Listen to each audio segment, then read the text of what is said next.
Esteemed guests, to announce the laureate in the Best Public Sector Innovation, please welcome Professor Jane Adam, Committee Member of Prix, Galien, UK.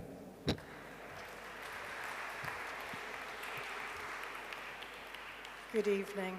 So lovely to be in this wonderful setting with such a celebratory atmosphere. I'm extremely proud and honoured to be presenting the 2025 Prize for Public Sector Innovation.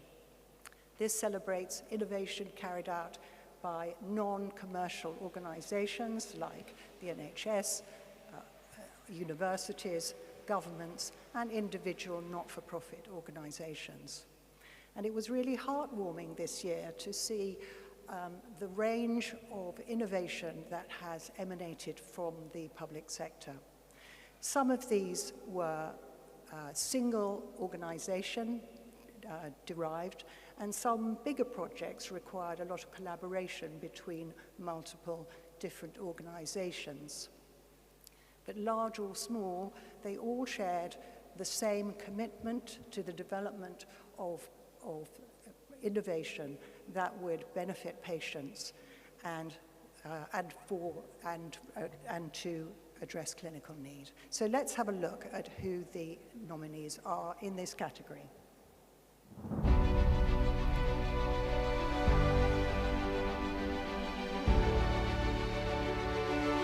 In the Best Public Sector Innovation category, the candidates are BioDundee for Dundee Life Sciences and Healthcare Innovation Ecosystem. University of Glasgow for Wolbachia-based interventions for the biological control of dengue. University of Liverpool for Liverpool's COVID-19 trio, ISARIC clinical characterization, smart testing and agile trials. University of Liverpool and Liverpool University Hospitals NHS Foundation Trust for LDIR wand. University of Oxford for R21 Matrix M malaria vaccine. Wellcool Clothing for Wellcool patient wear.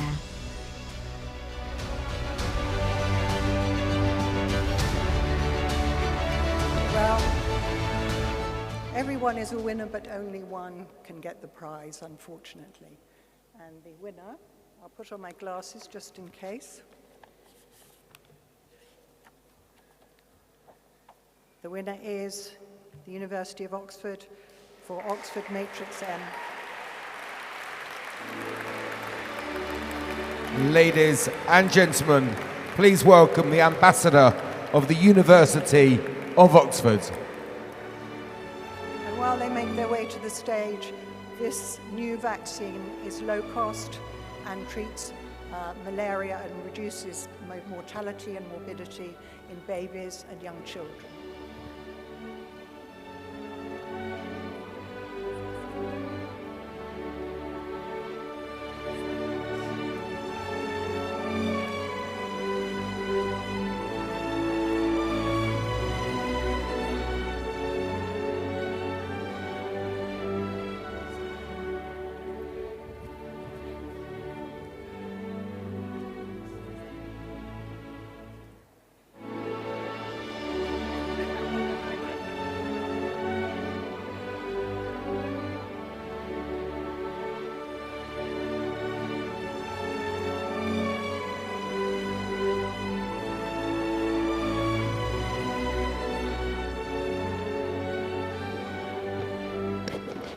So, good evening. I'm Adrian Hill. It's quite a day for us. And for me in particular, I've been trying to make a malaria vaccine for 33 years. It's not been easy. It's been incredibly rewarding, however, to see everything come together in the last 3 or 4 years. Some of the time we were distracted by COVID.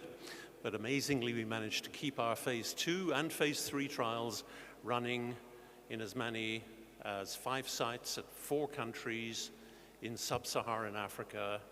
And some of the people who should really be here, as well as our head of immunology and head of clinical, Lisa and Maureen, are those principal investigators and their teams in some of the most remarkable units I have seen anywhere in the world doing trials that they really care about because their children are at risk, indeed their wives are at risk from pregnancy, malaria, and doing an extraordinary job in producing world-class clinical trial data.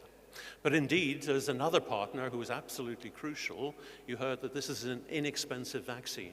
That depends, of course, on the scale of production, and we were lucky to attract actually the world's largest vaccine manufacturer, the Serum Institute of India, to produce a product that now is dropping further in price, but around about $2 a dose. And that's what you really need for malaria, because this disease, not uniquely, but more than any other disease, affects particularly the poorest people in the poorest parts of the poorest countries in the world. And there is extraordinary progress. This is the second, not the first malaria vaccine. We like to think it's a bit better, and it's certainly less expensive and more available, but other vaccines are coming through as well, to the extent that many of us really believe that in our lifetimes we will definitely see malaria eradicated. That would be the real dream, and thank you for encouraging us by giving us this award today. Thank you.